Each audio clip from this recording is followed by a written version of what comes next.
తెలంగాణలో వచ్చింది, ఆంధ్రాలో వచ్చింది. ప్రస్తుతం అంతే మన పరిస్థితులు బాగాలేదు. ఇప్పుడు నెక్స్ట్ ఫ్యూచర్ ఎలా ఉంటుంది అనేది ఎవరికి అర్థం కావట్లేదు. ఎల్బీ నగర్ అటు సైడ్ చార్మినార్ సైడ్ ఇక్కడ ఇంకా ఉన్నట్టు స్టాక్ పోస్తున్నారు. ఇంకా ఇది కూడా లేకపోతే క్లోజ్ అయిపోద్దాము. ఏం చేస్తాం గురు, హైదరాబాద్ ఇట్లా పెట్రోల్ కరువు అయితే బండ్లు ఎట్లా నడుస్తుంది, బిజినెస్ ఎట్లా అవుతుంది, అందరూ ఏం వర్క్ చేయాలన్నా పెట్రోల్ లేకుండా బండ్లు అయితే తీసుకొని వెళ్ళలేం కదా. మొత్తం అక్కడ బయట నుంచి అన్న మనం అయితే ఏం చెప్పలేము, డిసైడ్ చేయలేము. చేసాం అక్కడ మొత్తం బంక్స్ అన్ని క్లోజ్ చేసి ఉన్నాయి.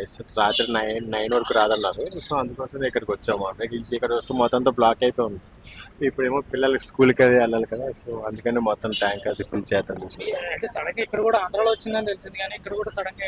అదే అర్థం కాలేదు అసలు. రూమర్ ఏమో అనుకుంటున్నాం మేము దానివల్ల అది జరుగుతుంది. కొన్ని సిచ్యువేషన్ అంటే కొన్ని బంక్స్ ఆల్రెడీ క్లోజ్ లో ఉన్నాయి. అది రూమర్ అన్నట్టు ఎలా రూమ్ అంటే రూమర్ ఇన్ ద సెన్స్ ఏపీలో షార్టేజ్ వచ్చింది, ఇక్కడ కూడా షార్టేజ్ వస్తుందని చెప్పేసి క్రియేట్ చేసింది. ఇప్పుడు ఇక్కడ జనాలు పానిక్ అయిపోయి ఫిల్ చేయించుకుంటున్నారు. అది నాకు తెలిసి లేదు. చూడండి మాది డెడ్ అయిపోయింది, అందుకని మేము వచ్చాం. లేకపోతే ఇంకా స్టేట్ ఆఫ్ హార్మోస్ లో ఆల్రెడీ రిలీజ్ అయ్యాయి కదా షిప్స్ అన్ని. సో ఇంకా గవర్నమెంట్ కూడా ఇంకా ఏమీ అఫీషియల్ గా అనౌన్స్ చేయలేదు కదా. అనౌన్స్ చేయలేదు, వీళ్ళందరూ పానిక్ అయ్యారు. I have a story to say.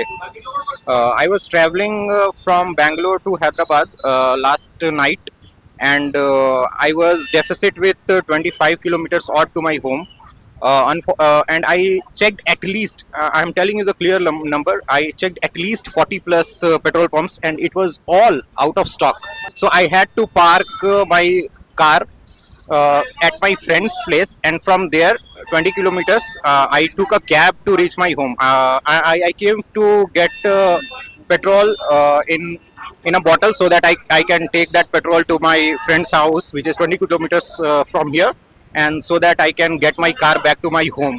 Never seen petrol/diesel prices like this ever before. I checked the line, it's like 1 kilometer queue. Diesel problem అంతే, ఇంకా మోటార్ వాటర్కి పెట్రోల్ డీజిల్ గ్యాస్ అంతే. ఇంకా ఇబ్బంది అవుతుంది, ఇంకేం చేస్తాం, మనకి చేయలేము. ఇంకా ఎప్పుడు అంటే దాదాపు గంటన్నర అయింది. ఇక మార్నింగ్ నుంచి బంద్ ఉంది. నిన్న అప్పుడు అక్కడ ఉండే, కానీ ఇప్పుడు మార్నింగ్ నుంచి ఇంకా మొత్తం జైంట్ కానీ బాజ్పల్లి మొత్తం నేను మార్నింగ్ నుంచి దేవులాడుతున్నా. మన ఇక్కడ బోయినపల్లి నుంచి అట్లే ఉంది. పెట్రోల్ బంక్స్ అయితే క్లోజ్ చేశారు, అది తెలుసు. అవుతున్నాం అందరం, బట్ వాళ్ళు స్టాఫ్ ని పెంచాలి అని ఓపెన్ చేస్తే మేబీ క్రైసిస్ కి కొంచెం తేడా తెలుస్తుంది మాకు. న్యూస్ లో కూడా అంటే గవర్నమెంట్ కూడా అఫీషియల్ గా అనౌన్స్ చేయలేదు కదా. సో నిజంగా గవర్నమెంట్ తరఫున క్రైసిస్ అనుకుంటున్నారా, లేదంటే నార్మల్ షార్టేజ్ అనుకుంటున్నారా? మేబీ నార్మల్ షార్టేజ్ అవ్వచ్చు, గవర్నమెంట్ యాక్షన్ తీసుకుంటే బాగుంటుంది. This is what I feel. చాలా ప్లేసెస్ లో బంద్ ఉన్నాయి మొత్తం బంక్స్, ఫ్యూల్ షార్టేజ్. మేము గోకరాజు కాలేజ్ నుంచి నార్మల్ గా అమీన్పూర్ లో కూడా నైట్ నుంచి వెతుకుతున్నాము. అసలు పెట్రోల్ లేదు, అన్ని బంక్స్ క్లోజ్ ఉన్నాయి, ఫుల్ ఉంది, మొత్తం అంతటి ఇంతే ఉంది. ఒక 2-3 బంక్స్ మాత్రమే ఓపెన్ ఉన్నాయి, అక్కడ కూడా ఫుల్ రష్ ఉంది. నిన్న నైట్ నుంచి ఇంతే ఉంది. నైట్ నుంచి ట్రై చేస్తారా?